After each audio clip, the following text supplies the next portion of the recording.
Okay, page 4.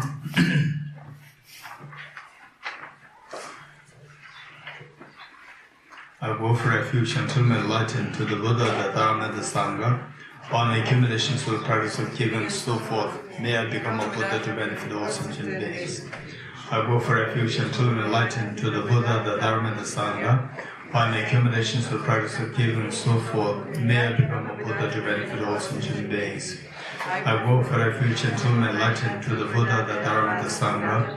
On the accumulations of practice of giving and so forth, may I become a Buddha to benefit all sentient beings. Sangye joda zoge jonamna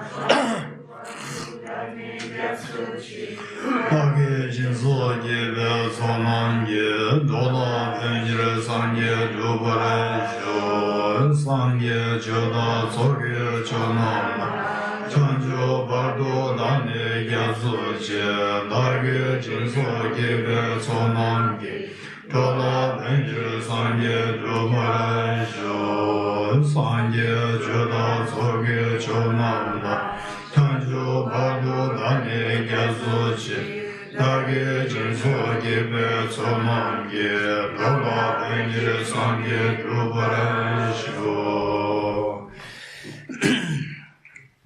Okay, today we'll turn to the dependent origination and emptiness, verses for meditation, compilation excerpts from sutras and treatises, the handout. Okay, the handout, the French in English, it is on page 202. The handout. In English 203. In English 203 and the French, the handout. Okay, we will slowly read this together. Before we read this, let me just quickly explain okay, when necessary, I will explain. The first paragraph, the first verse, not verse, the first passage. The first passage, the Bodhicittas is comparing the two bodhisattvas.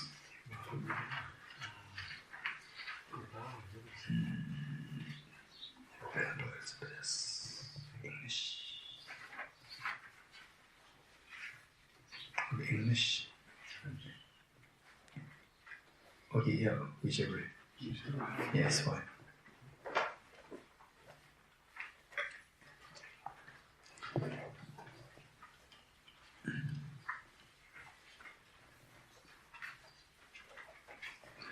Okay, the first passage, the Bodhicittas is comparing the two bodhisattvas. One bodhisattva who became bodhisattva many eons ago, but without the wisdom of emptiness. And then another bodhisattva who became bodhisattva, very freshly became bodhisattva, but with the wisdom of emptiness. So these two bodhisattvas, the Bodhicittas is comparing. And the Bodhicittas says that the merit that the fresh bodhisattva accumulated, although just newly became a bodhisattva, but with the wisdom of emptiness. Okay, Wilson, any problem with the light? Are you sure? Okay.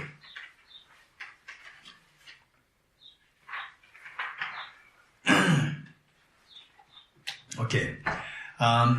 So because that the second one has the wisdom of emptiness, all the merits that this bodhisattva accumulate, and they accumulate this the much more intense, much more powerful as compared to much more meritorious as compared to the merits accumulated by the bodhisattva, although became bodhisattva for so long, but without the wisdom of emptiness.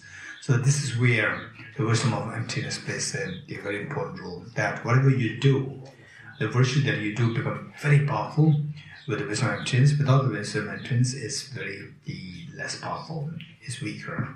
Okay, let's read this slowly together. Given by the Precious Child Sutra, Manjushri, whoever listens even without to this teaching on emptiness, generates much greater merit than a Bodhisattva who, lacking skill in means, practices the sixth perfection for 100,000 eons. His being so, what need is there to say anything about a person who listens to this teaching without doubt? What need is there to say anything about a person who imparts the scripture in writing, memorizes it, and also teaches it thoroughly and extensively to others? The treasury of the One Thus Gone Sutra. Any person who possessing all these 10 great known virtues enters into this teaching of selflessness and has faith and conviction that all phenomena are from the beginning pure of true existence, does not go to a bad rebirth. Sections of Doing Devil Sutra. If any bhikshu realizes that all phenomena are absolutely pacified and inherent existence, and the beginning of defilements is the works of nature, it remove the guilt of having defilements and make unstable the defilements, thus deeming even the immeasurable negativities dysfunctional, that alone the secondary laws and associated with ethics and rituals. Okay. So say the one of the best ways by which to do the purification is by, in fact, the most efficient way to purify your negativities, your negative karmas and so forth, is the meditation of wisdom of emptiness. So then of course when you associate this with the Vajrasattva practice, this is very powerful, but the Vajrasattva practice without wisdom of emptiness again is the same, it's not as powerful. So even when you do the Vajrasattva practice, see how you can include the wisdom of emptiness, because in all the tantric practice, we all begin by saying, from this emptiness, one, I arise in the form of deity, I arise in the form of Vajrasattva, I arise in the form of the Shri Kalachakra, Shri Vajrabhaiva, Shri Gueshe Damdul, and so forth. So here, the wisdom of emptiness is crucially required, and without this, the whole fabric of Tantra makes no sense. So if one does non-Buddhist Tantra like Hindu Tantra, then it's a different situation. Otherwise, if you do a Buddhist Tantra, it must necessarily be done with experience, with some understanding of emptiness. This is crucially important. Okay. Next, Arideva's body verses on the middle way excerpt. Those with less merit will not even have an inquiry in this dharma of ultimate reality. Should an inquiry ever arise in someone, it will shatter samsara to pieces. Acharya Chandrakirti said in the middle way, even as ordinary being, when hearing about emptiness, one experiences with an utter joy again and again, tears flowing from such pure joy moisten one's eyes, and one's hair stands on end.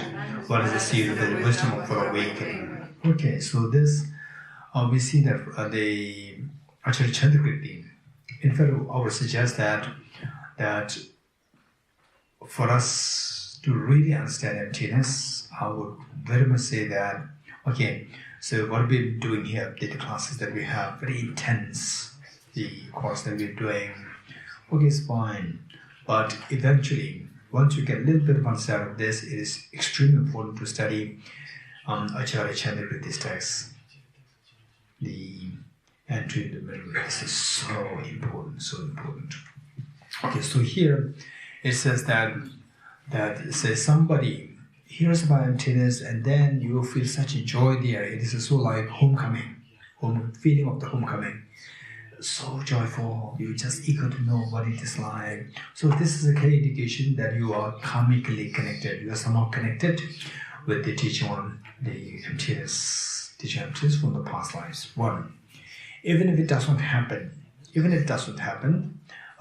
in this life, for example, say we doing such intense study within a very short span of time, even that is because of our very strong karmic connection with the wisdom of emptiness. Somehow we have very strong karmic. Otherwise, wisdom of emptiness is not easy. Oftentimes, what happens is that, say, like the Bodhicitta retreat. I remember the first time Bodhicitta retreat and the other Bodhicitta retreats as well.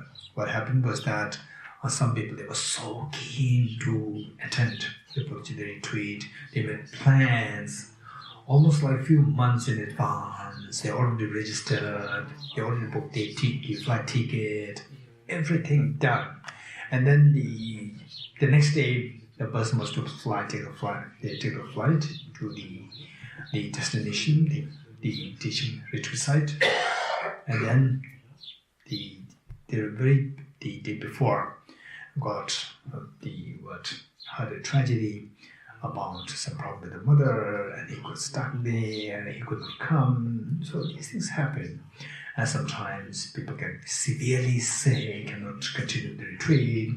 So these are all the indications that we require a lot of merit and karmic connection with the wisdom of emptiness. Okay, with this, even if we don't have the signs indicated by Acharya Chandrakirti in the text, where you hear about emptiness, you just feel like crying, and then just the tickling sensation comes to your body, the goosebumps come on the body. These things are very auspicious indications for somebody who is very strongly connected with the teacher of emptiness from past lives. Even if that doesn't happen in this life, say that fact that we are connected with this, and then you, in the process of learning about emptiness, there's something strange. There's something awesome. This is something the wonderful. I can't really resolve. I can't really resolve it fully. And something is there. How I perceive it's not really true. Even if this much you get some understanding, you are implanting a new seed of connection with emptiness, so that in the future lifetimes, again, when you meet with teacher of emptiness, it's like so familiar to you. You just feel like studying this more. You just feel like looking at it for more and so forth. This is how we are, we're getting closer and closer towards the entire reality of emptiness. Okay, let's read this once more. Acharya Chandrakirti's entry in the middle way. Even as an ordinary being, when hearing about emptiness, one experiences with an utter joy again and again, tears flowing from such pure joy moisten one's eyes, and one's hair stands on end. One is received with the wisdom of full awakening. Okay. Now this stanza is very precious. I personally use this stanza every time before I start my meditation on emptiness. Every day I use this stanza at the beginning of the meditation emptiness, every time I mention emptiness. So what it says here is that this is from the sutra, the Buddha said it. And why?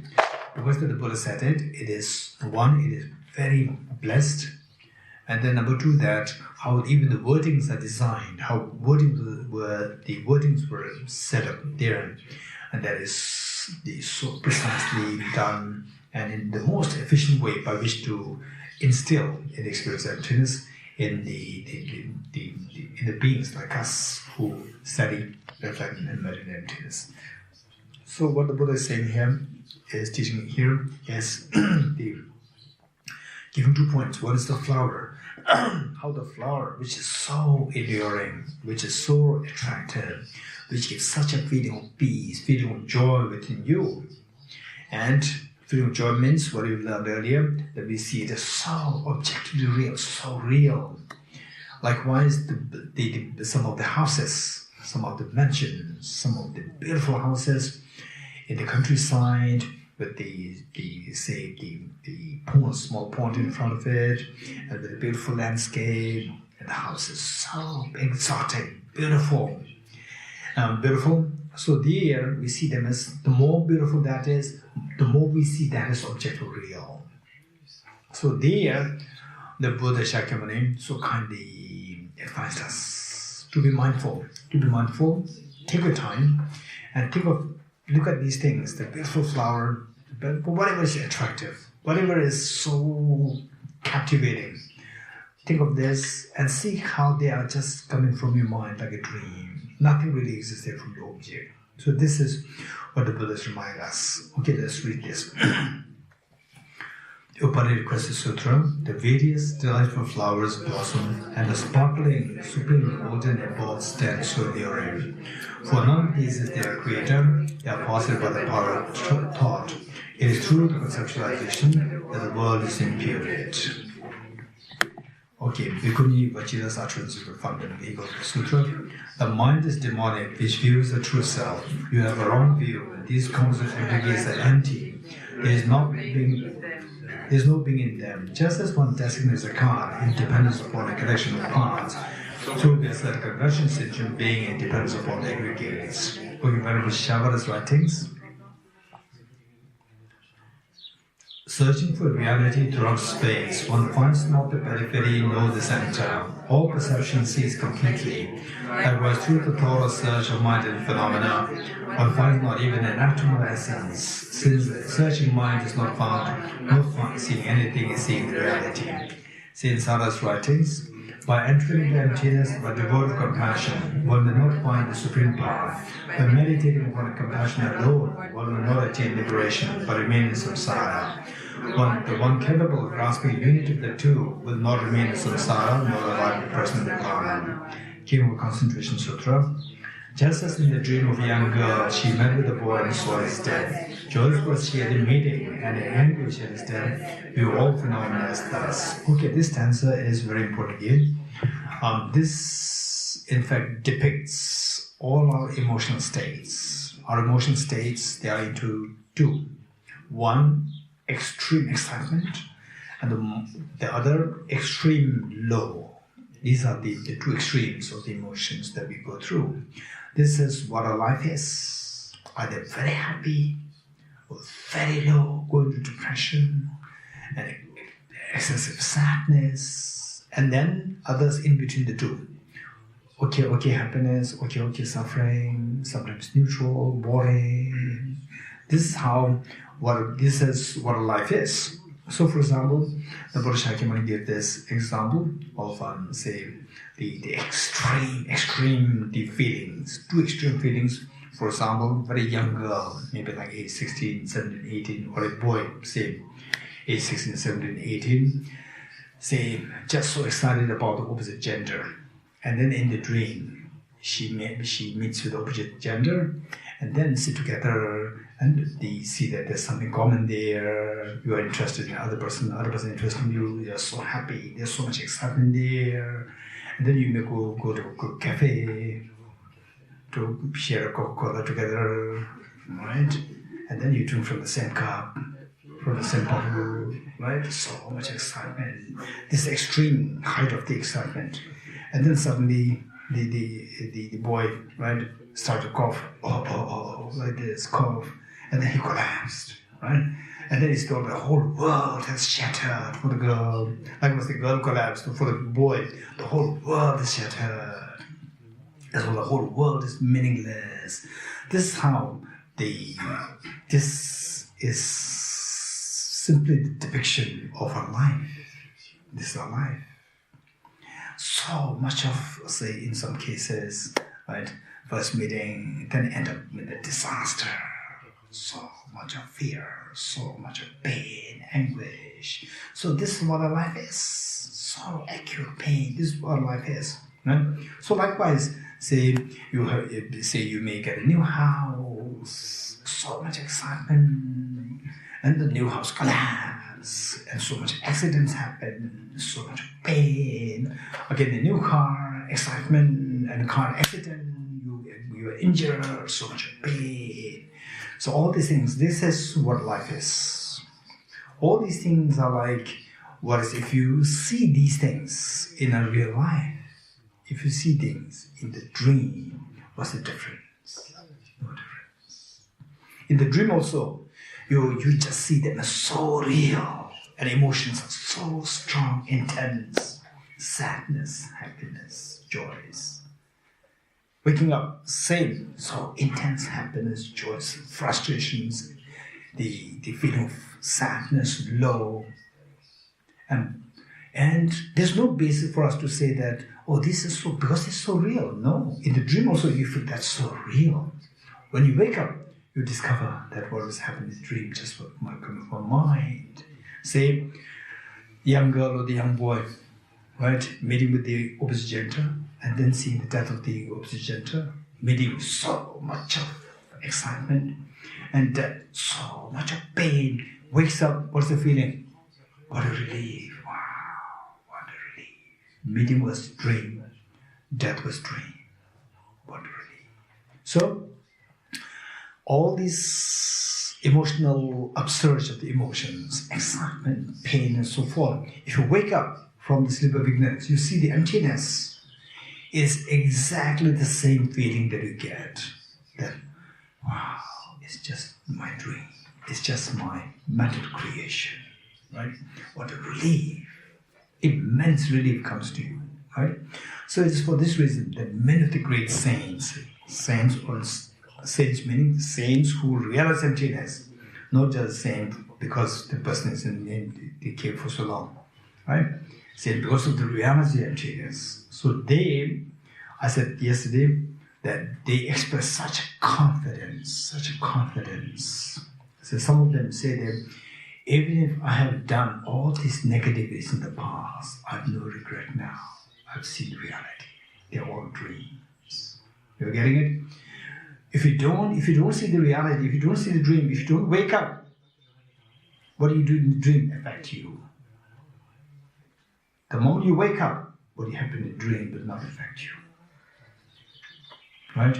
In the dream, somebody shouts at you, you are so angry, unhappy, sad.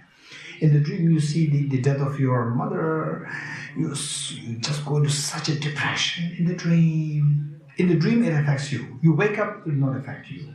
So therefore, this is the kind of experience shared by the Honeywells, the beings. And what the Buddha is teaching us here is the same. The Buddha teaching us that all these emotional states, which are triggered by the respective incidents, they were all nothing but like a dream. Okay.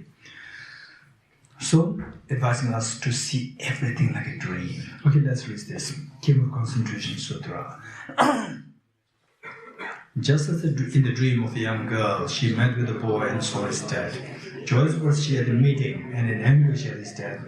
We were all phenomena thus. Arinigarjuna's fundamental middle way. Ceasing of actions or afflictions leads to nirvana. Action and afflictions arise from conceptual thought. These arise from elaborations say this through emptiness. Neither the aggregates, no different from the aggregates. Aggregates don't depend on him, nor is he dependent on them. That the Tathagata does not possess the aggregates, or is that the Tathagata. That which dependent originates is posited to enter independent existence. That being dependently designated, this is the middle way. Since there is no phenomenon that is not dependent originated, therefore there is no phenomenon that is not empty. Okay, these two stanzas, I remember very clearly His Holiness the Dalai Lama advising people to memorize these two stanzas and to reflect on these stanzas to the best you can. Okay, so on Monday, Sunday? Last day. Day after tomorrow. Day after tomorrow, and if we get one session for the practice, then all these things we will discuss, designing the blueprint of one's own daily practice. So these two stanzas, say the first stanza, in fact, if you remember how we equated emptiness with dependent origination, then dependent origination with the middle way, we learned that. Right? Okay, the French listeners, we learned that, not learned that.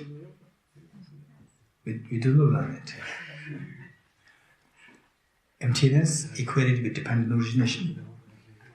Dependent origin equated with the what? Middle way. So therefore we said emptiness is the middle way. You remember it?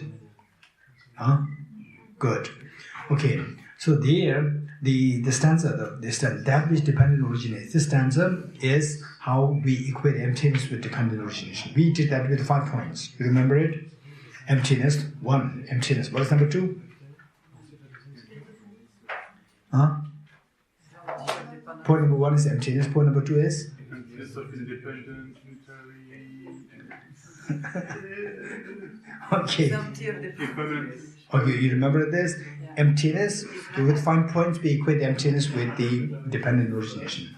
Point 1, emptiness. Point 2, emptiness is short form of emptiness of independent existence. Number 2. Number 3, emptiness independent existence means, you already wrote it down, I know. Right, you just have to track it, you'll get it.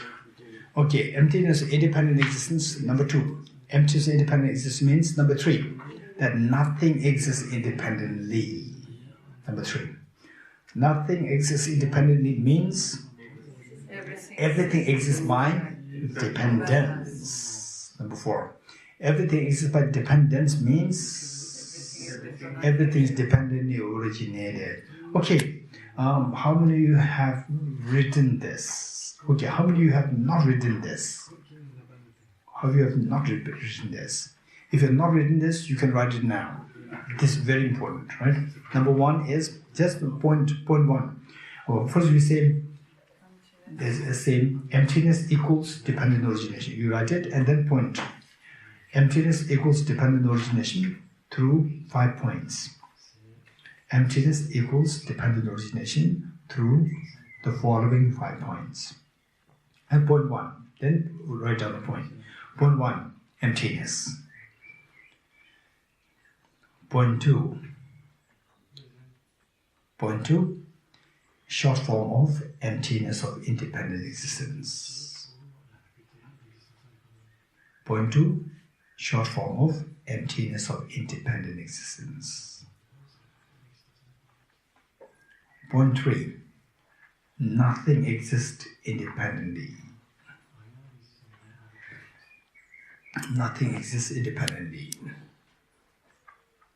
Point four, everything exists by dependence. Everything exists by dependence. Point five, therefore, everything is dependently originated. Therefore, everything is dependently originated. Okay, now the next. This is one set. The next point. Dependent origination equals the middle way. You write dependent origination equals the middle way. Dependent origination equals the middle way. Okay, point number one. Dependence. Dependence rejects the extreme of absolutism. Dependence reject the extreme of absolutism. Number two, origination. Origination rejects the extreme of nihilism. Origination rejects the extreme of nihilism. Okay, therefore, dependent origination is following the middle way. Therefore, dependent origination is following the middle way.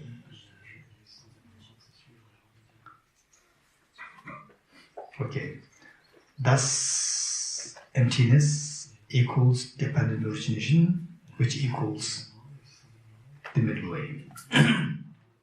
Thus, emptiness equals dependent origination, which equals the middle way.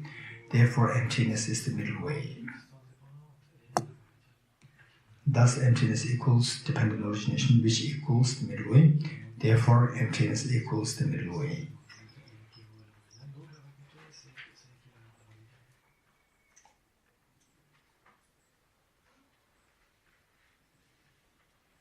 Okay, if you understood this, then the stanza, which we are reading now, this is to explain this point, the point which we noted down. It says, okay, I'll try to explain this. That which dependent originates is posited to be empty of independent existence. Emptiness means dependent origination. Okay, then, so here we say that which dependent originates is posited to be empty of independent existence. Empty of independent existence, rejecting absolutism. That being dependently designated, things do exist, but dependent designation. This is the rejection of the extreme of nihilism. Extreme of nihilism. This is the middle way. Okay, this is the stanza which is said by Arjuna. Now the summary. The next stanza is the summary. Since there is no phenomenon that is not dependent originated, therefore there is no phenomenon that is not empty. Since everything is dependent originated, there is nothing independently real. There is nothing absolutely real. There is nothing objectively real. So therefore everything is empty of objective reality. Okay, this is a great summary. Okay, now we read these two stanzas together.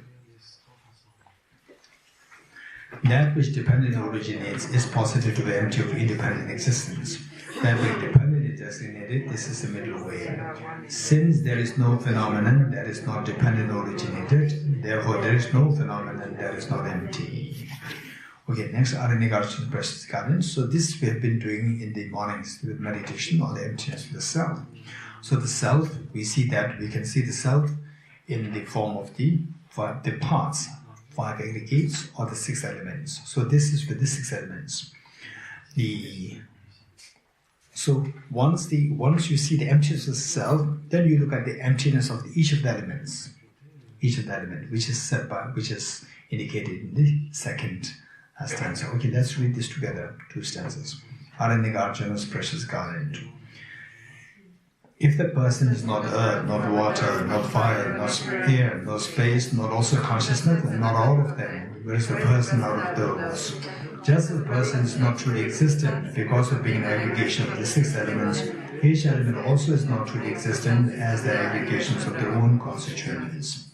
Okay, constituents here referring to the parts. Constituents refer to the part. Okay, next. Now the next is, how can we know that whether you have understood emptiness or not? Whether you understand emptiness is going the proper understanding or going towards the nihilism, right? How to check it? So it says that you, by studying, reflecting, and meditating emptiness, then your confidence in the law of karma. Your confidence in the law of karma, conviction in the law of karma, that the law of karma is very true. If that feeling is becoming more and more strong, which means that your understanding of emptiness is going in the proper direction. Whereas, the more you practice emptiness, the more you practice wisdom emptiness, the more you lose confidence in law of karma. Oh, law of karma doesn't make any sense, right? Because everything is empty. If this is how you're going to nihilism.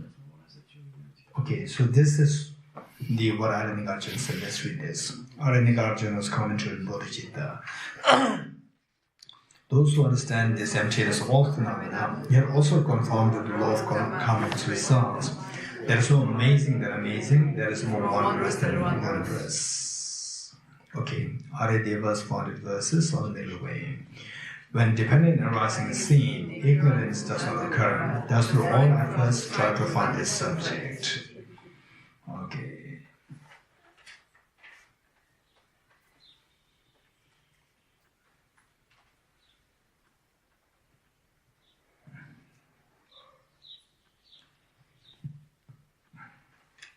Okay. So now, His Holiness the 7th Dalai Lama's guided view. So I'll quickly explain this. The 7th Dalai Lama is considered to be an incredibly great scholar and a great practitioner. In fact, the history says that he was not so much, although he was the king of Tibet, but his personality was not so much about politics. He was not so much into the state affairs. He was more into the personal practice, right? Okay, so this is something very unique of the 7th Dalai Lama. Incredibly, highly realized. You just read the compositions, you will see that no doubt he realized emptiness. Amazing. And yet, with the state affairs, he neglected. Right, he was the king, and yet he did not take any interest. He did not become king because of, because he was appointed like this. It was simply because he was the reincarnation of the 6th Dalai Lama, right? So he was such the erudite, such a celebrity in terms of the practice of Dharma. Okay, so what he said here, the Song of the Four Mindfulnesses, so we see that what he mentioned here is the Song of Four Mindfulnesses. We also have what is known as the Four Mindfulnesses, Satipatthana Sutra. These two are slightly different. The label is the same, but the meaning is different. What they refer to, the Four Mindfulness, is different. Okay.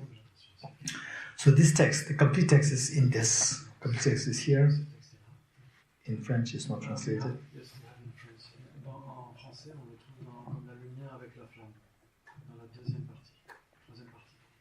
Okay, in French it is there. Okay, so in English it is there in this book. In this book it is there in English. Okay, so what it says here is that That once you have little understanding of emptiness, how everything is like just a mere perception, like a dream.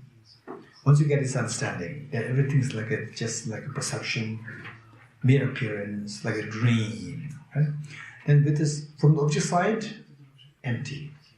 It's just what appears to my mind. Finish, right? More than this, nothing is really there from the object. Once you realize this, then he was advising us that then when you go out, when you come out of the meditation, you see things, you hear sounds, you smell the smell, then you taste the what? You taste the taste. Okay. Huh? You taste the flavor. You smell the fragrance. You taste the flavor. You touch the tactility, right? And then mentally you think. So you meet all these 5 doors, 5 sensory doors, 1 mental door. All these 6 doors. Through these 6 doors, you are bound to meet with the 6 objects. When you meet with the 6 objects, be mindful that they're all like illusion. They're all just perception. Beyond that, nothing is really there. Although they seem to be surreal, but they don't really exist the way they appear to us. Be mindful. So he gave the analogy of the sitting on the crossroad. Imagine that you are there. There's the 6 roads, right? 6 roads crossing. So if you sit in the middle of at the crossroad, and right there, what you will see? You will see all different kinds of people, different kinds of cars, right? And then in some places you see the dogs, cows, the cars, the people, right? All different things will be seen, right? Okay. In fact, I have a relative. Now he passed away. So if you don't find him, it's very easy to see where he is. It's very easy for you to look for him. You just go to the crossroad, you will see him there. He's so fond of sitting there at the crossroad. Just at the crossroad, he said he would enjoy seeing all these things. So this is exactly what we're doing. The moment you wake up, we're at the crossroad. 1 door, eyes, 1 door, ear, 1 door, nose, tongue, body, mind. We are at the crossroad, 6 roads. 6 roads, we are bound to see all different things. Vision, sound, smell, taste, touch, thoughts. All these things are bound, you're bound to meet with these things. When you meet with these things, remember them as like an illusion, like a magical illusion. They're deceptive. They don't really exist the way they appear to you. They don't exist like this. Okay, this is the reminder that he gave us. 1. Then the second stanza. So here how I put it is that we put it altered. In the original version, this is what is the second comes first is second. So here we altered it for the reason in terms of your meditation. Same, the first one is more, imagine that you come out of meditation, then you just imagine okay, these are all like dreams, they're all like the magical illusion, nothing is really there, they're all deceptive, I should be mindful of them, they should not affect me, right? Most important thing, they should not affect me because they're like my dream. Okay, with this, then what is really there? If this is just a perception, like an illusion, what is really there from the object? What is really there is just the emptiness, the vast expanse of the emptiness from the object. Nothing is really there. From the object is empty. Just the emptiness is there. Okay, this one, then you just stay in the experience of the vast expanse, all pervasive emptiness which pervades all phenomena. Right? Okay, let's read this. His Holiness the Seventh Elements guided the view of the middle way, a song of the 4 mindfulnesses. The sphere appearing in existing phenomena is pervaded by the space of the ultimate clear light of suchness. There is an ineffable ultimate reality. View this nature of emptiness through abandoning mental contrivances. Don't let your mind go astray, but place it in the ambience of reality through not losing mindfulness. At the crossroads of sex collections, the consciousness that have diverse perceptions are seen the hazy dualistic phenomena which are baseless. There is a magical show that is by nature deceptive. Don't believe them to be true, but view them as having the nature of emptiness. Don't let your mind go astray, but place in nature appearance emptiness. Through not losing mindfulness, hold in nature appearance of emptiness. Okay. His Holiness the 14th Dalai Lama's the prayer. Okay.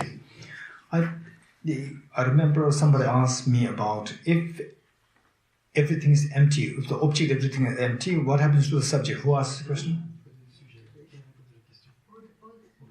Who asked this question? Okay. So this is now the response given here by His Holiness the 14th Dalai Lama of the two stanzas, the second stanza. And then there's another. Okay, Shiri Heruga, next one. Okay, so this is answers given in the following two passages. Okay, so what it says here is the first stanza is His Holiness the Dharma invoking. So His Holiness was saying the prayers in relation to all the Tibetan traditions, Tibetan Buddhist traditions, Nyingma, Sakya, Kaikyu, Gelug, all the four traditions. And then, so what I have taken out here is pertaining to the Kaikyu tradition, which I saw very powerful. So I brought this out. So the first stanza is invoking the blessings of all the lineage, the masters all the lineage masters of the Kaikyu tradition who taught this Mahamudra. Then second stanza is explaining what exactly is Mahamudra. So here, how it is explained is that His Holiness the 14th Dalai, what he did was that say first it is like say everything is seen as the play of your own mind, like a dream. In the dream, you see everything as so real there. Now tell me, when you come out of the dream, everything that came to your dream, like good food, house, good place, sunshine, and then you enjoying group discussion and so forth in the dream, right? In dream, all these things, when you wake up, where did all these things come from? From where did they come? From your mind. You're getting it? When you wake up, what happens to all these things? Instantly, they all come back to the mind, right? They dissolve into the mind. There's nothing really there, actually. They're just the mind seen as extended to all these things. The moment you wake up, they all come back. Come back meaning they all go to the form of the imprints, your mind. Just mind. What is left now? All the objects dissolve into the subject. What's left now? What's left? Just the subject left. Now what happens to the subject? This is Oath's question, right? What happens to the subject? This subject, we have to see the emptiness of the mind. Right? First, everything dissolved into the mind. Then you see the emptiness of the mind. Emptiness of the object into the subject, and then emptiness of the subject. This is what is done here. Okay, so we will read this.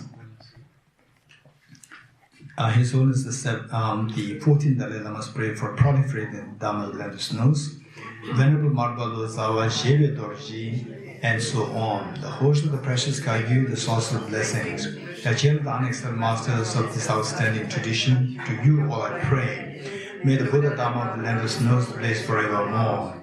All phenomena encompassing samsara and nirvana are but the radiance of spontaneous awareness. Okay, this is meaning. All phenomena encompassing samsara and nirvana. Whatever we encounter in samsara and nirvana, they are nothing but the play, but the radiance of your own mind, your own awareness. Awareness means your own mind. It is seen in the form of samsara and nirvana, right? Okay. So from this we see the samsara and nirvana are nothing but the objects which are created by your own awareness, by your own mind. Now this mind, the awareness itself, this mind devoid of elaborations, this mind is also empty of objective existence. This mind is also empty of existence from its own side. It's also like illusion. This awareness itself, devoted. Okay, let's read this together. All phenomena encompassing samsara and nirvana are but the radiance of spontaneous awareness. Awareness itself, devoid of elaborations, is realized in the nature of dharmakaya. Okay, now what is left? All the objects dissolve in the mind dissolves into emptiness. What is left now? Nothing is left. Right? Nothing is left, meaning from the object side, nothing is there. Object, subject, all dissolve. Objectively, nothing is really there. Both object and subject, nothing is subjectively. So in that experience, their experience is what? Experience of the conventional analysis or the experience of the ultimate analysis? Ultimate analysis. So in this very refined, most refined experience of the ultimate analysis, what is left is you are left with the vast expanse of the emptiness. Right? Samsara, nirvana, all dissolve in the mind, but the mind also dissolves in emptiness. So now only the emptiness is left. So this emptiness, this vast experience of emptiness, this is what is known as the Mahamudra, the great Mahamudra. And this is the Dharmakaya. Dharmakaya meaning, this is the final nature of the Buddhahood. When you become Buddha, this is the final nature. From this nature of the ultimate reality, from this, then the Sambhogakaya, Nirmanakaya, the Jnanakaya, all these, the Buddhas, manifestations Buddhas, they arise out of this emptiness. Right?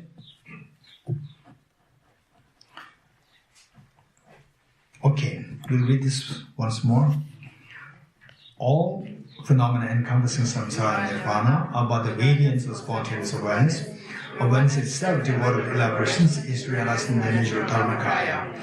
Pervading all existences, the appearance of samsara and nirvana is the great Mahamudra. May the Buddha Dharma of the endless knows this forevermore. In person Dharmadhatu, impermanent, suffering, and empty, these three they purify the mind. The Dharma that is unsurpassing pure of the mind is the level of intrinsic nature. Okay, so see, this is said by Aranigarjuna. In person Dharmadhatu, this is Aranigarjuna's composition. So Aranigarjuna very clearly indicated that out of the what is real Dharma again? What do you mean by Dharma practice? Oh, I'm into Buddhism, I'm into Dharma practice, I'm a part of Kalachakra Center. So what exactly is Dharma? What is exactly Dharma? So it says that impermanent, suffering, empty, these three, they purify the mind. The Dharma that is unsurpassed in purity of the mind is the level of intrinsic nature, emptiness, meditative emptiness, right? Okay, so this way, what we need to keep in mind is that there's in the loving practice, meditation impermanence, meditation preciousness of human birth, meditation on the law of karma, meditation on suffering of samsara, suffering of hell-bane, the low realm, suffering of the human realm, then the celestial beings realm, then the suffering of the samsara altogether, then the emptiness, then the bodhicitta, then the six perfections, within six perfections, with emphasis on the meditative concentration and the wisdom. This is the Lamrim practice.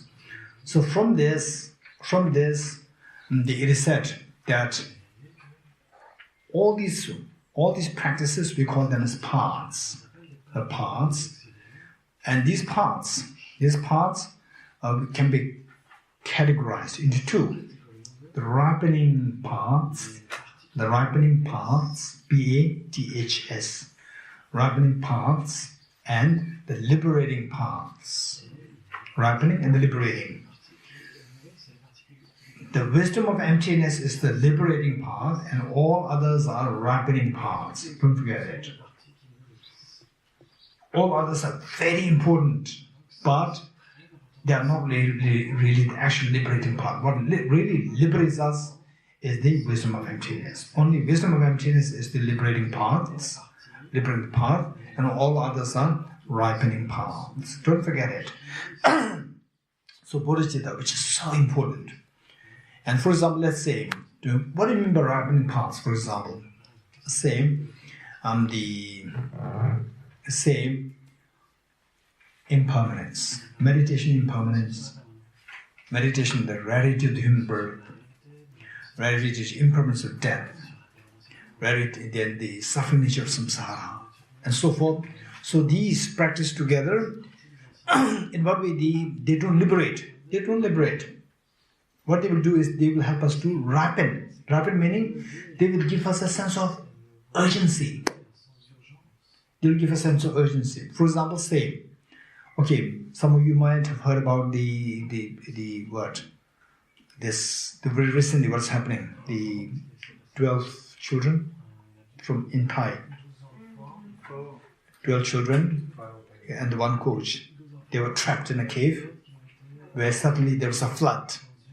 They were trapped in the cave. Now there's no air. Whatever air they have, finish. And then this passage from where they came, they just flooded. Right? They flooded and filled with the water. So they are now on a piece of land in the cave. Right? Okay. So there, and then now the people, they're wondering. The experts, they're wondering how to rescue them. They're wondering how to rescue them. Either they should learn how to swim or dive, not just swim, dive, or they should wait till the monsoon stopped for like months and months. They have to wait. Now what they're feeling the fear is that if they wait, the flood may go higher and higher and fill the whole cave and they die. So, because of this prospect, what happens? Right? They are now, the flood may go right. So knowing this knowledge, does it help them to be liberated from this? No. This knowledge will not help them liberate. But this knowledge will help them to have a sense of urgency. Urgency. Right? What should we do now? We have to do something. So impermanence, suffering nature, reality to human birth, and so forth, they will give us a sense of emergency, sense of urgency. So with the sense of urgency, then what should we do? What should we do? What should we do? What should we do? We should get out of samsara. How to get out of samsara? Anyone? Huh? How to get out of samsara? Virginia? Wisdom of emptiness, right? So therefore, wisdom of emptiness plays a very important. You see the importance of wisdom of emptiness. So wisdom of emptiness is what actually liberates us. All others are ripening factors, right? Bodhicitta is also a ripening factor, yet it's a very powerful ripening factor. Bodhicitta is a ripening factor. The liberating factor is only the wisdom of emptiness. Okay, and let's read this once more. In praise of Dharmadhatu, impermanent, suffering, and empty, these three, they purify the mind. The Dharma that is unsurpassed and purify the mind is the level of intrinsic nature. Okay. Then this prayer is from Lama Tsongkhapa. The next prayer is from Lama Tsongkhapa, which we have been reading every day. Right? So this prayer was from Lama Tsongkhapa's commentary on Aranyakarjuna's Muramadame Karika. And this prayer is very powerful, extremely powerful. And we included this here because this is something which Lama Tsongkhapa wrote at the end of the commentary on Aranyakarjuna's Muramadame Karika. Okay, let's read this. Throughout my future lifetimes, may I always be guided by Araman Jushri and be able to uphold the Dharma in general and the teachings of dependent origination in particular, even across my life. Okay, this is the original prayer said by Lama Tsongkhapa, and the prayer which we say in the morning after taking the aspirin Bodhisattva vow, which is very similar to this. So that is derived on the basis of this prayer. This prayer is the original one. Right? Okay, do you remember the other prayer which we say during the Bodhicitta, during the ceremony of Bodhicitta, the vow? You remember it? Yes, the words are slightly different. The words are slightly different. We have been guided by instead of Aramanjushi, it is changed to maybe what is the throughout my future lifetimes, and always guided by Buddha Shakyamuni and be able to uphold the two precious bodhicittas even in the cosmic life, right? So it is a little altered. So that was actually derived from this prayer. This prayer was said by Lama Tsongkhapa, where in the commentary and end of the commentary on Aranyakarjuna's text. Okay, so we'll Done. Now Shri Heruka. This is extremely, extremely precious. Shri Heruka. Okay. Some of you may be wondering that there are so many deities like Shri Kalachakra, then Aratara, then Aravritishvara, then Geomitupa, right? Okay. And then Manjushri, and Shri Vajra Bhairava, Shri Guya Samaja, Shri Chakra Samvara, Shri Heruka, Shri Vajra Kilaya. Oh, so many deities are there. How come that they... Okay, so in fact, it is that, said Buddha Shakyamuni, when he was in Rajgir, the Buddha Shakyamuni was presiding over this whole congregation related to the Heart Sutra, presiding over there. Simultaneously, Buddha Shakyamuni manifested himself in Amaravati in the form of Shri Kalachakra. You getting it? Simultaneously, same time, while the Buddha Shakyamuni was absorbing meditative concentration, inspiring Shariputra to ask questions and so forth. So what that is happening there in Rajgir, in Amaravati, Buddha Shakyamuni manifested himself in the form of Shri Kalachakra. You're getting it? In the form of Shri Kalachakra. And then give whole discourse on Shri Kalachakra Tantra there in Amaravati. Okay.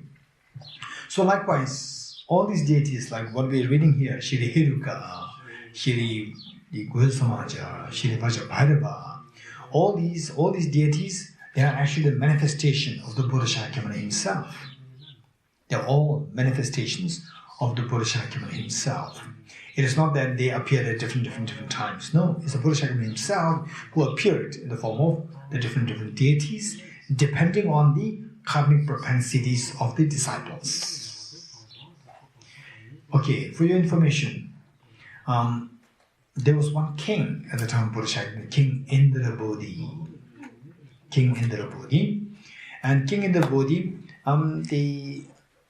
he made a request to the Buddha Shakyamuni. Buddha Shakyamuni, the full awakened one, he said, full awakened one, please give me teaching. Please give me teaching which I can practice so that I can become enlightened within this very lifetime. So that I can become enlightened, that I can become Buddha in this very lifetime, but without having to renounce the palace. Without having to renounce the palace, still I can become Buddha in this very lifetime by practicing the teaching that he will give. So instantly, the Buddha Shakyamuni monk, he instantly manifested in the form of Shri Guya Samaja deity. Right? Shri Guya Samaja deity in the form of the royal king. Right? He manifested, little blue color, and then he taught Shri Guya Samaja Tantra to him. So therefore, now, Shri Guya Samaja teachings that we practice, next to the Buddha Shakyamuni in the form of Shri Guya Samaja, in terms of the lineage gurus, the first lineage guru after Buddha Shakyamuni, after Shri Guya Samaja, was King Indrabodhi. King Indrabodhi is anybody who practiced Shri Guya Samaja, he became the first in the lineage. First meaning second in the lineage of Shri Guya Samaja, the lineage guru. Okay. Of course, then King Indrabodhi, why that Buddha Shakyamuni instantly did like this was because King Indrabodhi was connected with the practice of Shri Guya Samaja since many lifetimes ago. He already has so much connection with Buddha Shakyamuni. He has so much connection with the Shri Guya Samaja practice since many lifetimes ago. And in this lifetime, because of all these factors together, that he received the teaching, and in this very lifetime, he became Buddha. King Indrabodhi. Okay, so likewise, Shri Heruka. Shri Heruka is we see the Chakra Samvara. Okay, so there, Shri Heruka. Shri Heruka, Chakra Samvara, same. Shri Heruka, again, is the Buddha Shakyamuni who manifests himself in the form of Shri Heruka. And look at how the names are chosen. The names are chosen by the Buddhas. They say the Shri Hiruga is the name of the deity. So even choosing the name is done in such a way that anybody who understands the meaning of this name, this sacred name, meaning of the sacred name, instantly you leave such a powerful imprint to be liberated from samsara, right? Samsara. And if you already are connected with these deities in the former times, just in this life, just Shri Hiruga, just hear this label, and then you will be liberated instantly. Right? Okay. So let us see Shri Hiruga. In what way? This name is so special. This name is so blessed. Often we say, "Oh, this is blessed." Mostly it's blind faith, right? Okay. Mostly it's blind faith. This is so blessed. This is the what naturally occurred. Oh, mostly blind faith. I'm not sure. But look at this, Shri Hiruga. This is so blessed. How? Let us see this, and you will just lost in wonder. Amazing, so profound. Okay, let's say Shri Hiruga. Okay, look at me. Shri Hiruga. 4 syllables are there. All these 4 syllables, there is a reason. Right? Not that they just randomly said Shri Hiruga. Okay, what is your name? My name is Dorji. What is your name? My name is Patrick. Right? What is your name? My name is the Oath. What is your name? My name is Virginia. What is your name? My name is Kecha. Right? Okay, it's not a random selection of names. There's a reason. For every syllable, there's a reason. Okay, let's say Shri Hiruga. Right? So what we do is say Shri, we will keep it last. Ruka, Hiruga, Shri. Right? Okay, first don't look at it. First listen to me. Okay. So how are emotions? Okay. Whether you're interested in Tantra, not interested in Tantra, you're interested in Buddhism, not interested in Buddhism, interested in eating food, not eating food, whatever, it doesn't matter. Tell me, what do you want? I want happiness. Are you rich in happiness? No. What are you rich in now? I'm rich in miseries. There's so much miseries with me, right? Okay, if you don't want the miseries arise from their causes. Miseries arise from their causes, right? Miseries arise from their causes. Now, what are the causes? Right? Okay, what are the causes? Causes finally, what is the final cause of all the miseries? Self-grasping ignorance. Self-grasping ignorance can be two. For example, say, when I look at this flower, right?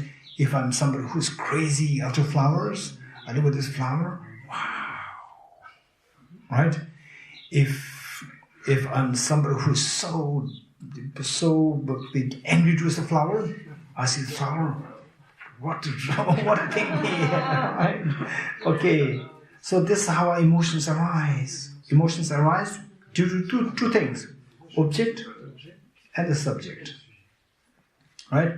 Object and the subject, they meet. Object and subject meet, then emotions arise. So, when we see the object as in a mistaken way. We see the object as objectively real. We see the subject as objectively real. You are getting it? So there's misperception. I, objectively existent I, see the objectively existent flower, then the anger arises, attachment arises. All these emotions arise because of misperception to object, misperception to the subject. You're getting it? Okay. Now,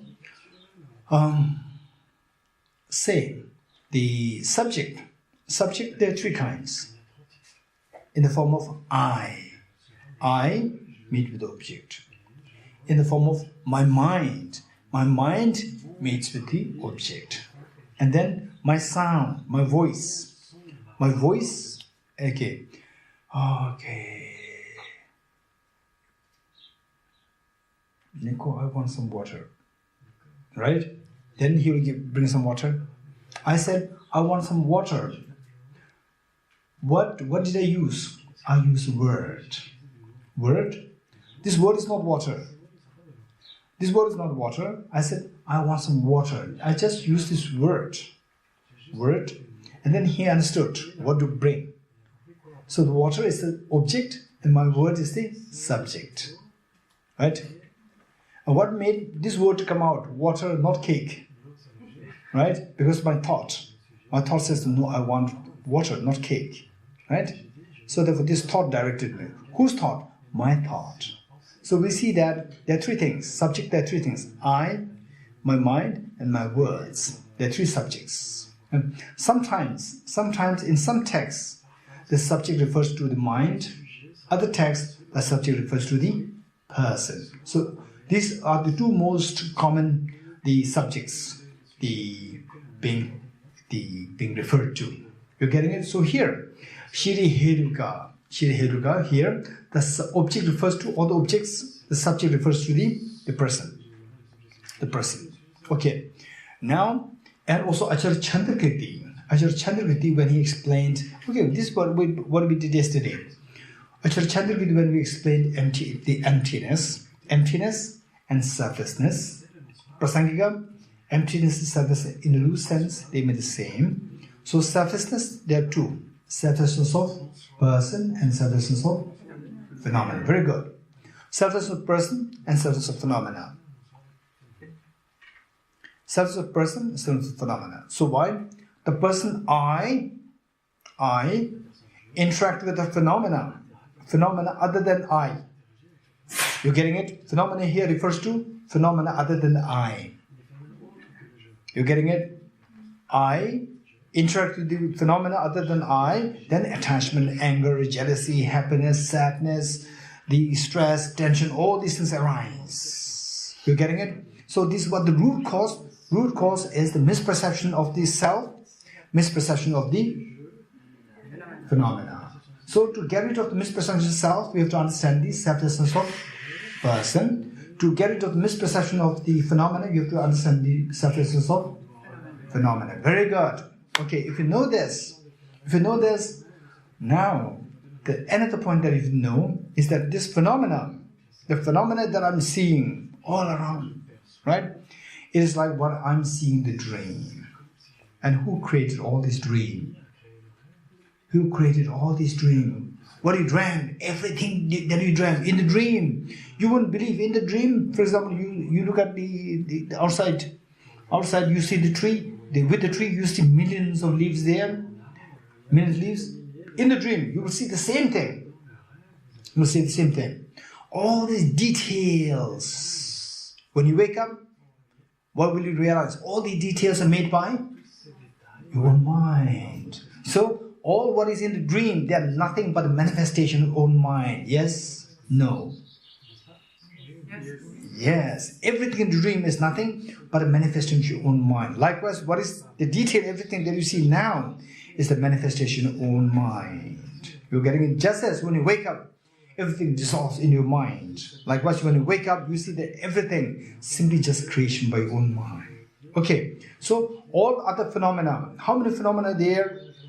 I interact with the phenomena. This phenomena with which I interact, how many such phenomena are there? 1, 10, 20, how many? Infinite. However infinite the phenomena they may be, they are nothing but a manifestation of your own mind. You getting it?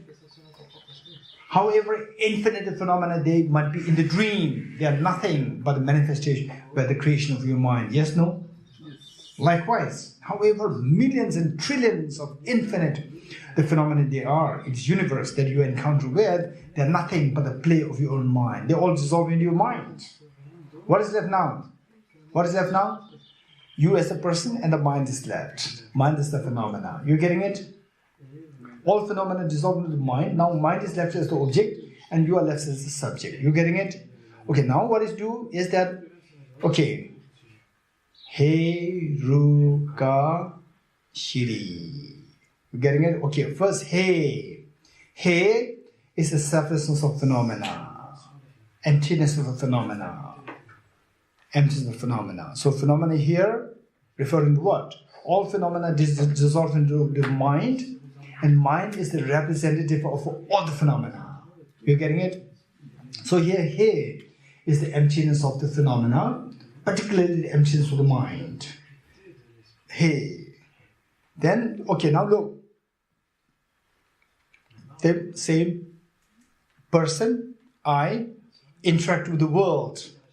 All this, I interact with the world. There are so many kinds of the external phenomena. So this phenomena all dissolve into the mind. So mind is left and the person is left. Right? So this mind, He, is the emptiness of the mind. The mind which represents all other phenomena. Right? Emptiness of the mind. You can close the window. Close one side of the door, maybe half. Or Ocean, you can come here. Yes. Likewise, Nicola, that if it is a little disturbing, you can come here, there, wherever you like.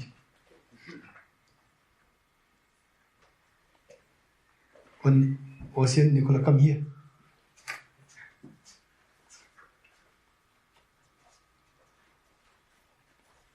This is more peaceful.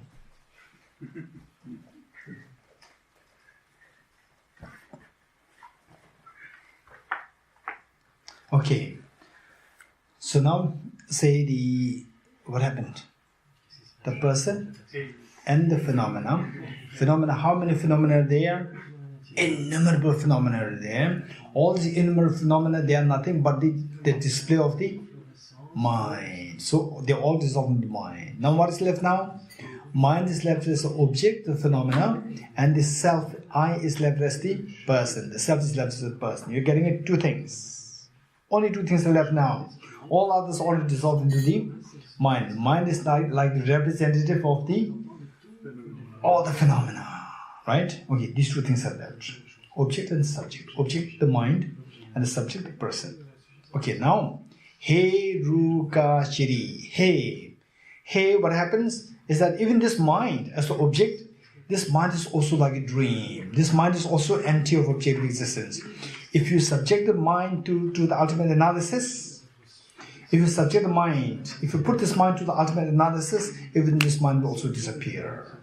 You're getting even this mind also like a dream. So, okay, now of the two, the person and the mind dissolves.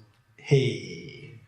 Next, Ru, the person who is interacting with the phenomena, even the person, when this person is subject to the ultimate analysis, even the person also dissolve. Ru, dissolve. What is left now?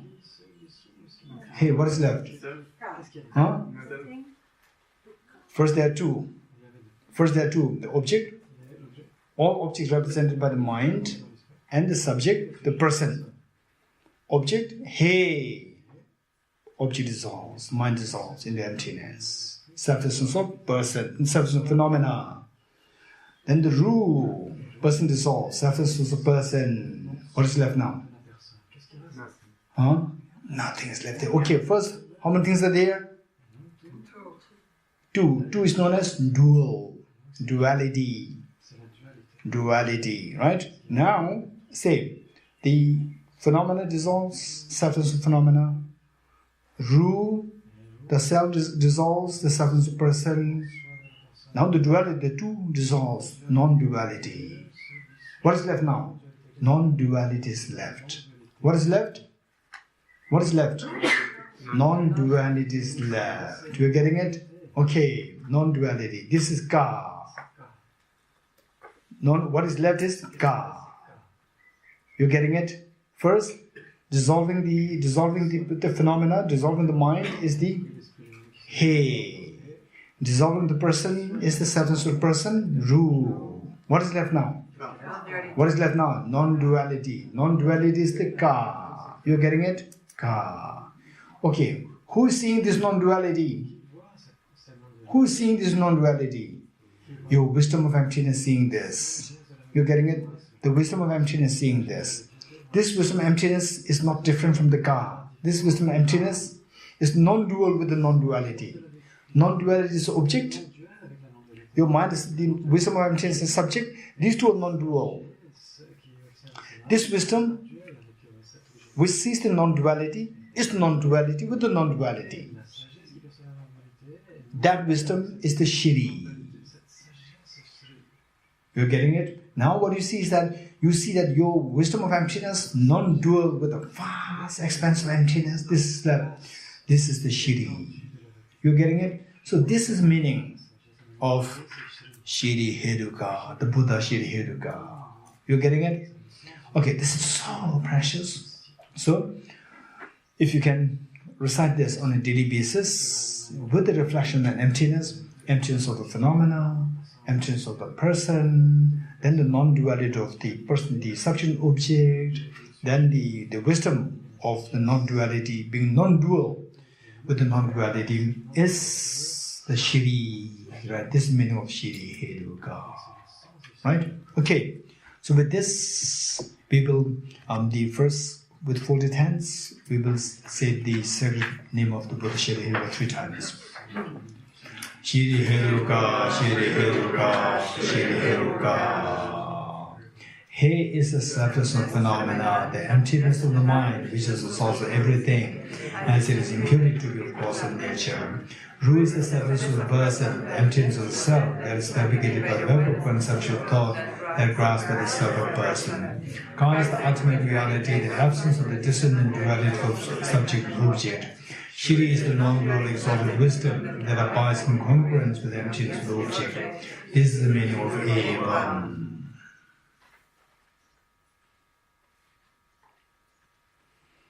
Okay. Good.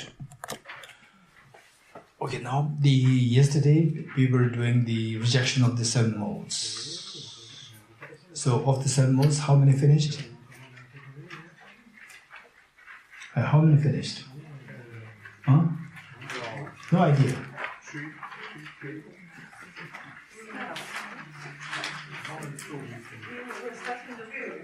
Huh?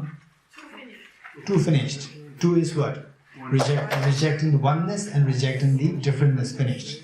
Next is rejecting the dependent and dependent. These two go together, dependent and dependent. So what we were doing was, we were saying that the self, whether or not the self is dependent on the aggregates, self is dependent on the 6 elements.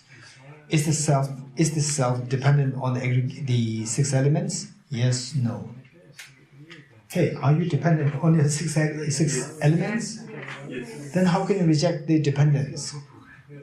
This is what we were discussing yesterday. Right? Okay. Do you agree with me that, okay, look at me. Am I dependent on the leaning chair, the armchair? Am I dependent on the armchair? Why not? Because there's no armchair. There's no armchair. To say that I'm dependent on armchair, there should be armchair, me, and armchair, right? Okay, let's say. Okay, so the armchair is also dependent on me? No, because armchair is not there. I'm also not dependent on the armchair because the armchair is not there. Okay, to say that A is dependent on B, A and B both should be existent. Yes, no. Yes? Okay, say louder. Yes. Okay, now say point number,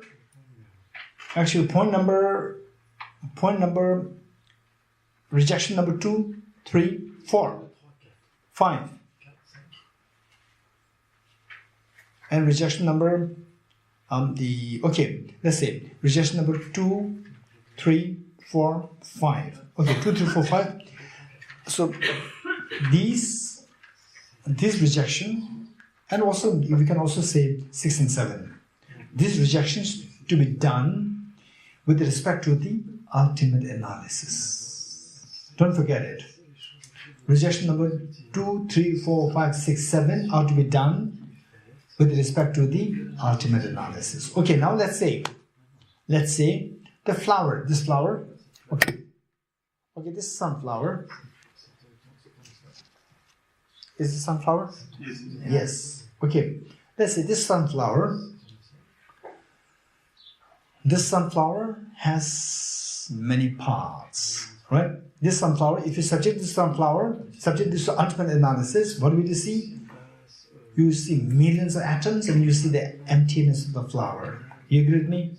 But let's say you look at this flower through electron microscope, you see millions of atoms. Okay, so this electron microscope with respect to the flower is closer towards the ultimate analysis.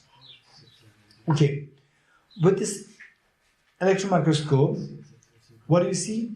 You see the atoms of the flower.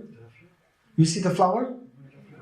No, you just see the atoms. Okay, atoms, the flower, and atoms of the flower. What is the relationship between these two? Whole and the part. Yes? These were related as whole in the past. Which is whole and which is parts? Flower is the whole and the atoms are the parts. Okay, these two are related. Related means the whole is dependent on the parts and the part is dependent on the whole. These two are dependent independently. But in the eyes of the ultimate analysis, through the electron microscope, we don't see two things. We see only one thing. What do we see? We see the parts, not the whole. So therefore, in this ultimate analysis, there are no two things, only one thing. If there's only one thing, then dependent makes no sense. You getting it? Dependent makes no sense. Because why do you say, am I dependent on the armchair? Hey, do you know what armchair is? French people may not be using armchairs. They are very fit and fine. Huh? Right? So therefore, you have no clue. Okay, armchair means somebody where you rest your arms there. Right? Am I resting on the arm? Am I dependent on the armchair? No. Why not? Because there is no armchair. Likewise, in the eyes of the ultimate analysis, you see just the atom. You don't see the flower. So now, in this ultimate analysis, from this ultimate analysis, the flower, is it dependent on the atoms? In the eyes of ultimate analysis, the flower, is it dependent on the... Hey, imagine that you are looking at this object through electron microscope. What do you see? Stay there. You see the empty... How many... What are you seeing? You are just seeing millions of atoms. Are you seeing the flower? Just imagine that you are seeing this just millions of atoms. Are you seeing flower? No. Are you seeing the flower dependent on the atoms? Why not? Because you don't see the flower, right? In your eyes, there's no flower. So because there's no flower, flower doesn't depend on the atoms. Now, atoms, do they depend on the flower? With ultimate analysis, through electron microscope, do you see that the atoms depend on the flower? No. Why not? Because there's no flower. To say that atoms depend on the flower should be there. The flower should be there. The flower is not seen. You're getting it? So this is how we reject the dependent and dependee. Dependent means, for example, I depend on my body. I become the dependent and my body becomes dependee. My body depends on me. My body is dependent and I become the... Okay. I understand it because it's a crash course. Right? So what people learn in 20 years, you're studying in 6 days. So your mind is tired. Your computer is hanging now. Right? Okay. Say dependent, dependee is very simple. Say, when I say I depend on the walking stick, I become the dependent and the walking stick becomes the dependee. You're getting it? Okay. I depend on walking stick. What is dependee? Walking stick becomes the dependee. And what is the dependent? I become the dependent. I am dependent on my body. Which is dependee? The body is dependee. My body depends on me. What is the dependee? Me. Very good. So dependent, dependent, these two are mutually dependent. These two are mutually related. It is not that one is always dependent, other one is always dependent. No. These two are mutually dependent. Okay, good. So we rejected dependent, dependee. What is next? Possession. Possession, same. To say possession, they must be possessed and possessor. For example, say, I possess the flower. Who's the possessor? I. And what is possessed? Flower. Flower possess the leaf. What is possessed? Leaf. And what is the possessor? Flower. Very good. To say possession, there must be again two things. Possessor and possessed. There must be two things. Again the same thing with the ultimate analysis. Okay. With the conventional analysis, through the conventional analysis, do you possess your 6 elements? Do you possess the 6 elements? With conventional analysis, yes. With ultimate analysis, do you possess the 6 elements? Why not? Because when we see the elements, we don't see the self. Because except for the elements, you don't see the self. The self is not there in the ultimate analysis. You're getting it? Very good. So possession is rejected. What is left now? Collection. Collection. Okay, this is the question asked by Nico yesterday. Right? So they say the parts. And who gave the answer? I didn't give the answer, right? All the parts rearranged. Yes. Okay. So Dan, are you successful or you failed? Yeah. No. You are successful. Oh, successful. Okay, so Nico asked the question. Okay, individual parts, individual atoms are not the flower, but the collection is the flower. This is what Nico said. But Acharya Chandrakirti rejected that. Right?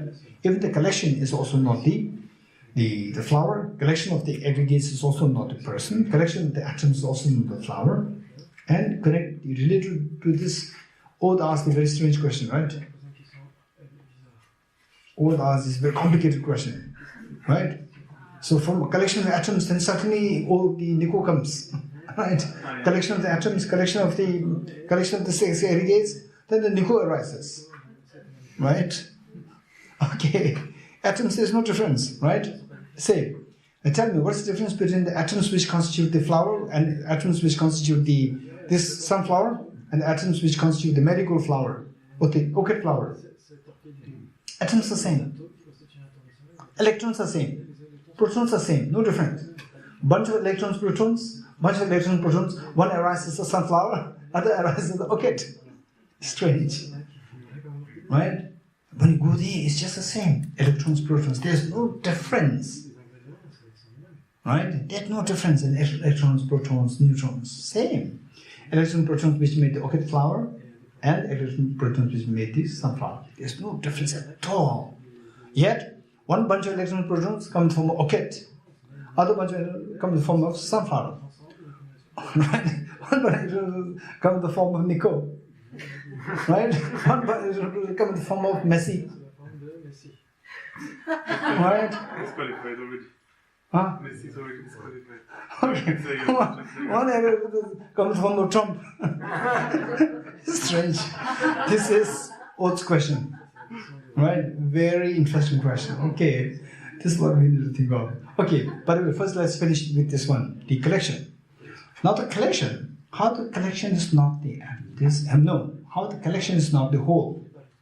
How the collection is not the whole. This is a good question. Okay. Right? Okay. Let's say when you subject the flower to the ultimate analysis, let's say through the electron microscope, do you see the collection of the atoms? Do you see the collection of atoms? Yes, you see the collection of atoms. Do you see the flower? No. So if the collection is the flower, you should be seeing the flower.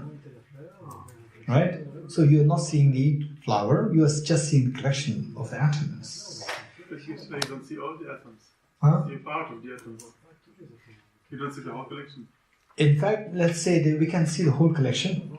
We can see the whole collection. For example, okay, for this, yesterday we gave the example of the Buddha image, and the demon faces, say 20 feet by 20 feet, right? If you stay a little further away from, like, say like maybe 10 meters away, you will see this 25-20 feet. It's complete. You can see this.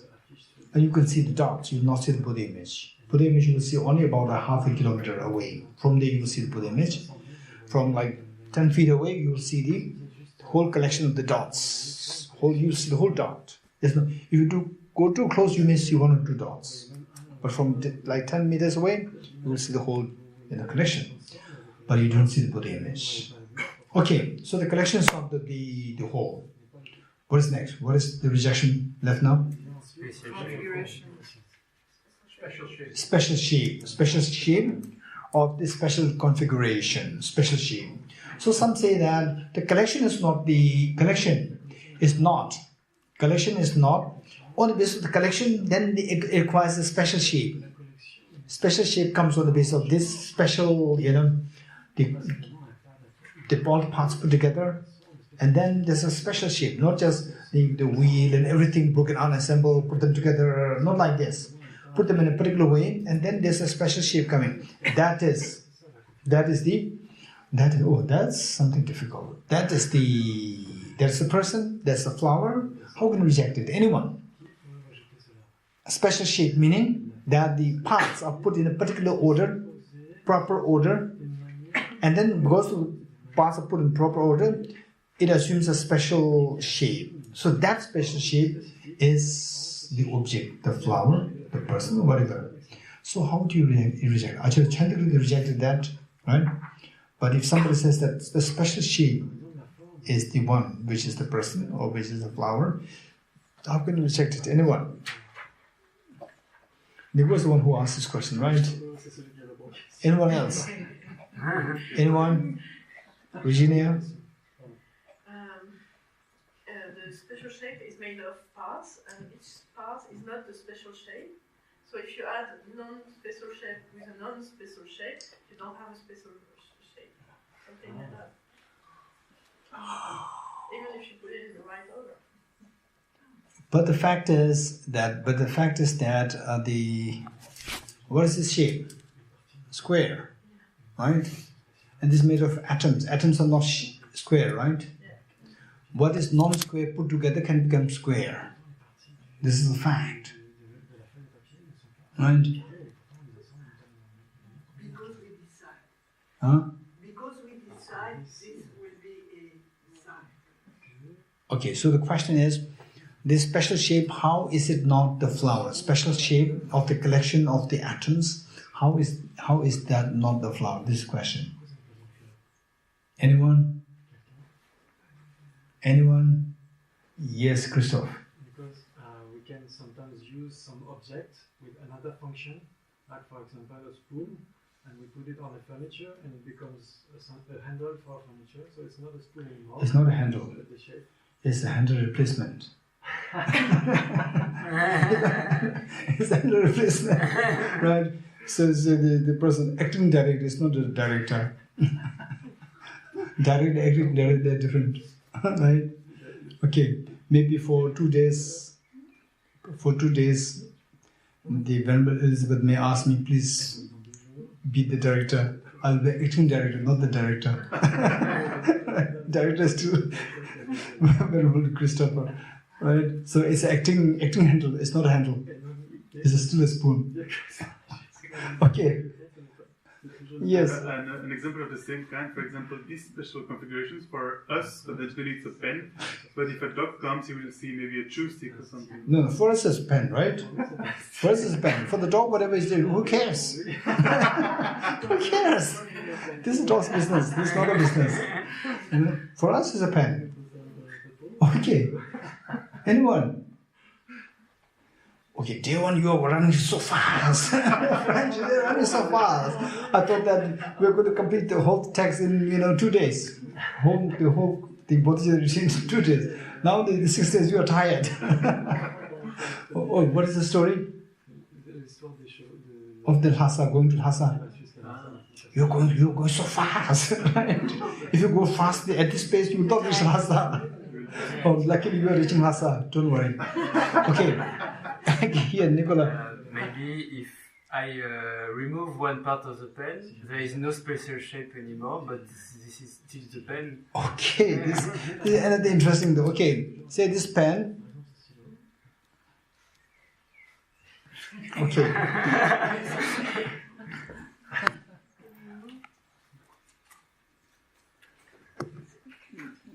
Okay. Okay, say there's a special shape here. A special shape. If the special shape is a pen, okay. So remove this part there, right? You put it in the bag.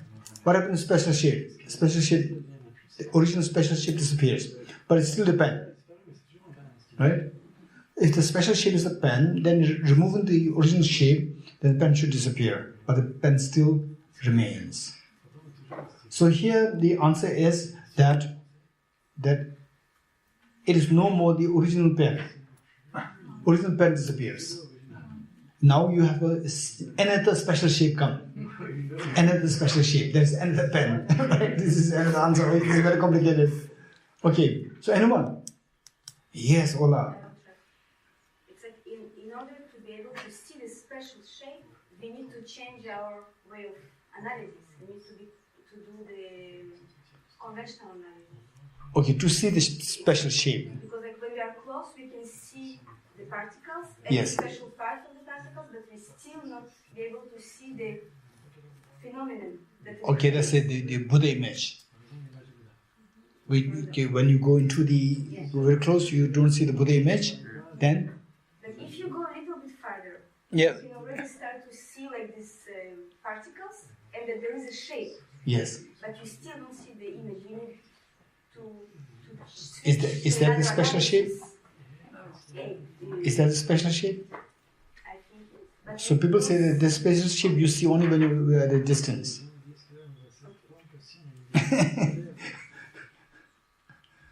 Okay, anyone? Yes, Gueshe, please give a good answer, right? Because now time up, your answer will seal. Will seal with the answer. Chaque configuration doit remplir une fonction.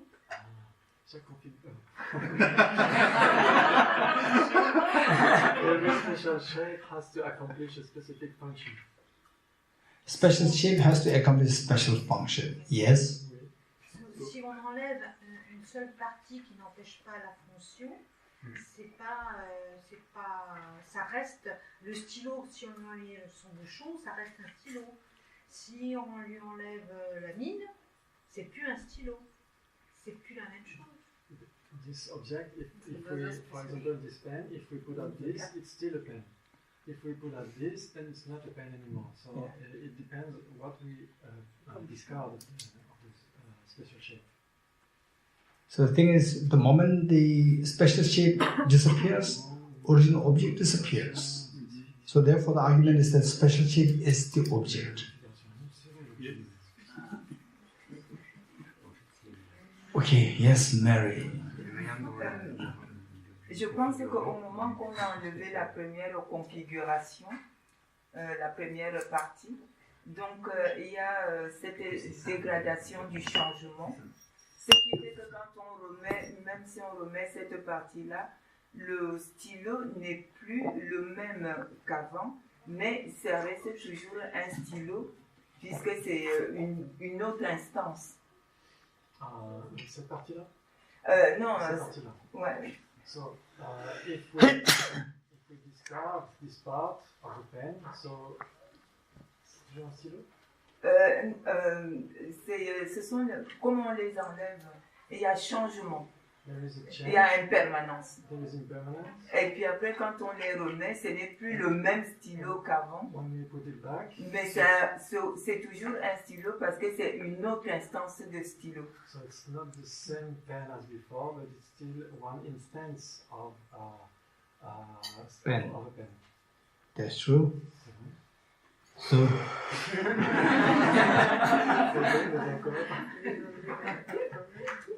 okay, anyone? Anyone else? So now the people are tired. Okay, let's see, Nico. When we do the ultimate analysis, what we see is the emptiness of objective existence. We don't see the special configuration. Okay. With the ultimate analysis, we see the emptiness of the object. We don't see the special configuration, which means that's very good. So the object disappears, special configuration disappears, which means special configuration is still the object.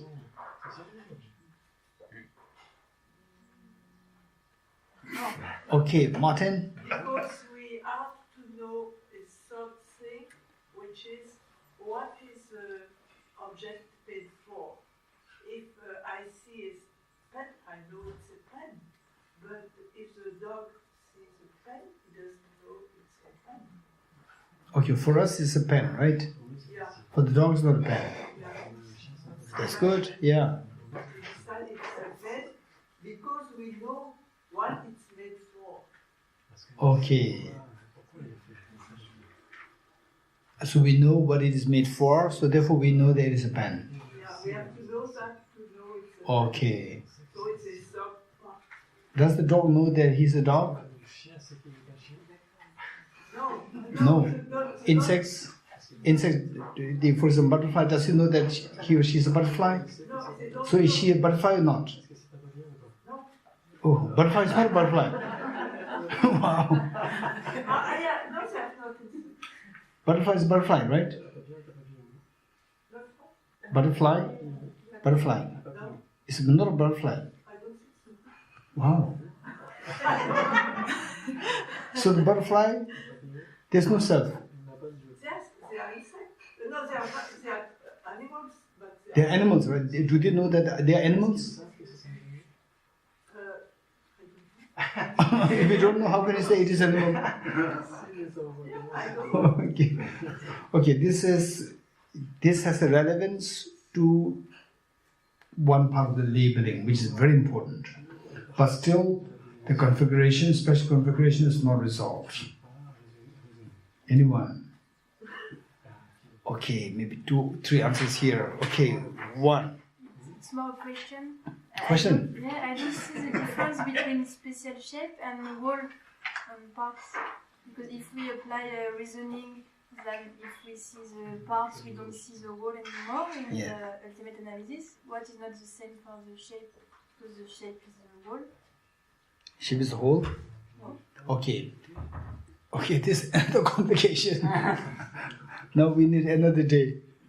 Okay, so there's more question. Yes, Anna Sophie? When you look at an animal, he is hitting the thing, so it's changing, his molecules are changing. Yes, yes. But he's still the animal, so he Yes. has the same shape, but he has not the same collection in him, so it's not the same. Okay, this is a good point, very strong point, but I don't know whether it's 100% good point.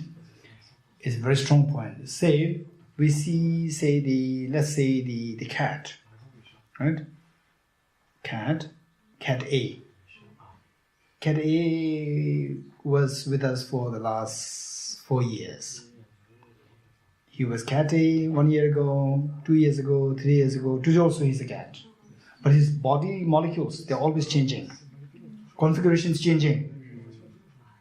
Configuration is changing, but he never changes non-cat. Special configuration changes, but he never becomes a non-cat for the last 4 years. Right? So special configuration is not a cat. This is what you're saying? Okay. This I may say that 2014 cat is 1 year younger than 2015 cat. 2015 cat is an older cat because of the change, right? It's not the 2014 cat, right? So cat is also changing because the configuration cat is also changing. Okay. Oh, we still didn't get the answer. Okay, Maria. I don't know, but maybe can it be the different, because it can be perceived differently. The special shape has a special shape, and then it can be perceived in a different shape by someone else, depending on the person looking at it. or the being looking. Say it again.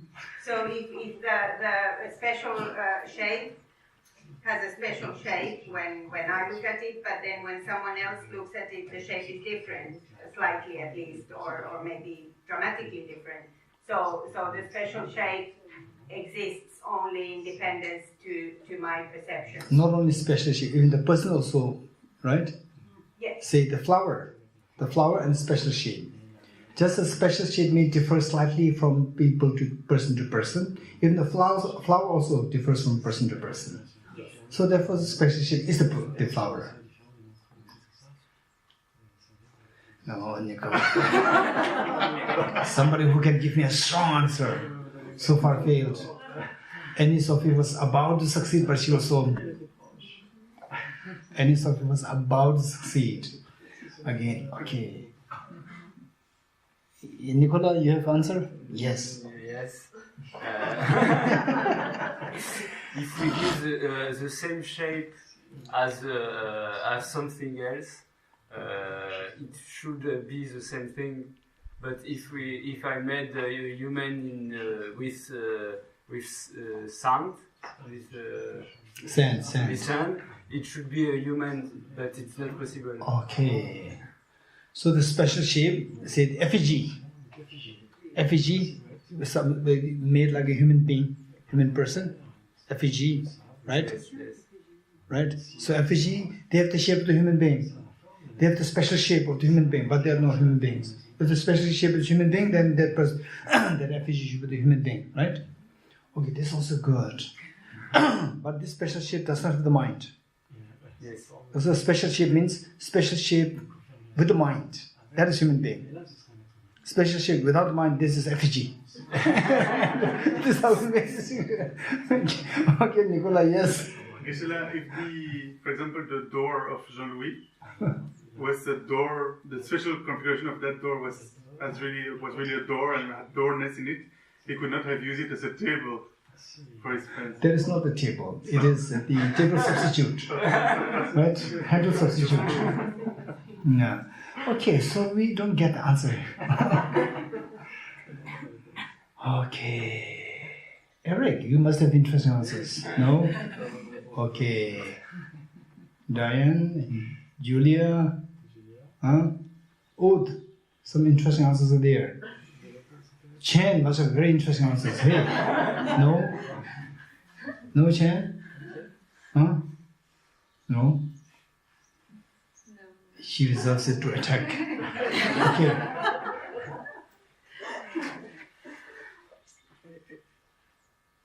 Okay, Patrick?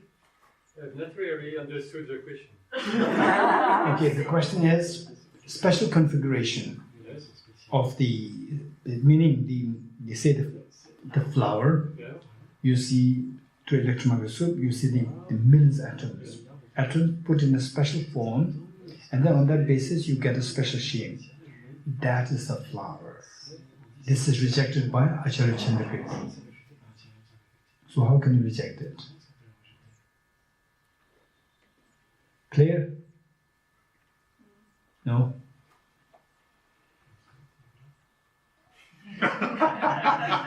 Okay. Nicola failed. You want to try again? Yes.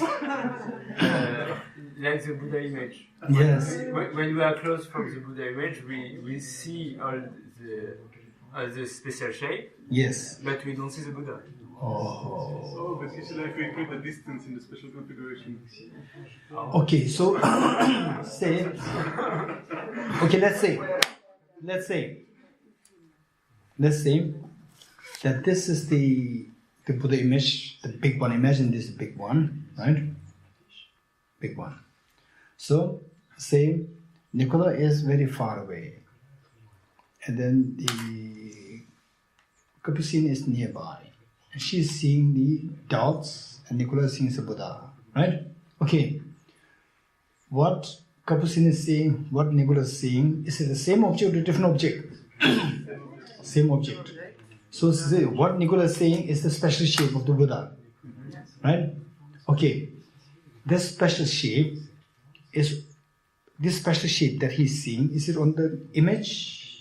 Is it on the screen or is it outside the screen? On the screen. The dots, where are the dots? On the screen. On the screen, the dots on the screen. So the special shape is on the screen. The dots make the special shape, right? So the special shape is on the screen. And we do not change the screen. We do not change the screen. We keep this object as it is. Whatever special shape that is, we're not going to change it. We're going to keep the special shape as it is. Keep it there. Keep it there, right? And the Kabir look at it, you see the same shape. Same shape meaning what is there on the object, she's seeing it. Right? The dots, put them in a particular order with the shape, she's seeing it. Because we have not changed the special shape.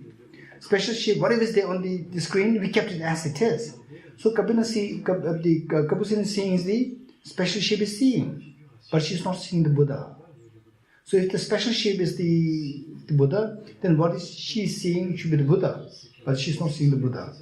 So therefore the special shape is not the Buddha. So what Nicola said is very good answer. Thank you. Okay. Gueshe, can we then reject mode number 8?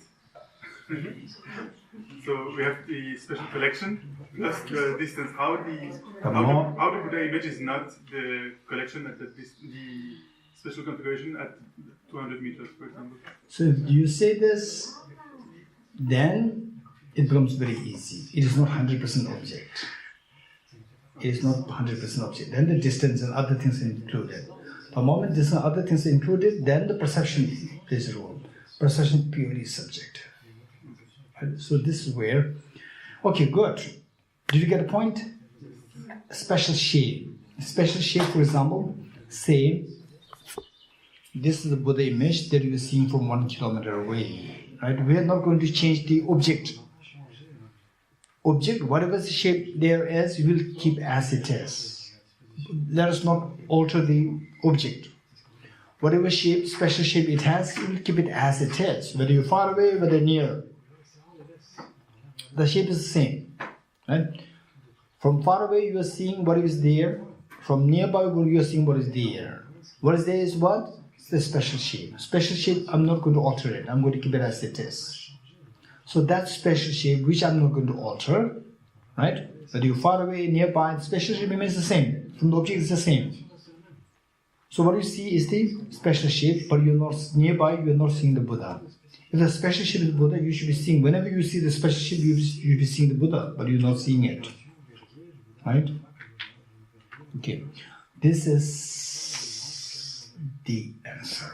Now we have 5 minutes more. Okay, tea break. Okay, yes. So I think that's good time. Yeah. Okay. Deyata Om Gati Gati Paragati Parasangati Bodhiswaha Deyata Om Gati Gati Paragati Parasangati Bodhiswaha Dhyata Om Gati Gati Paragati Parasangati Bodhiswaha.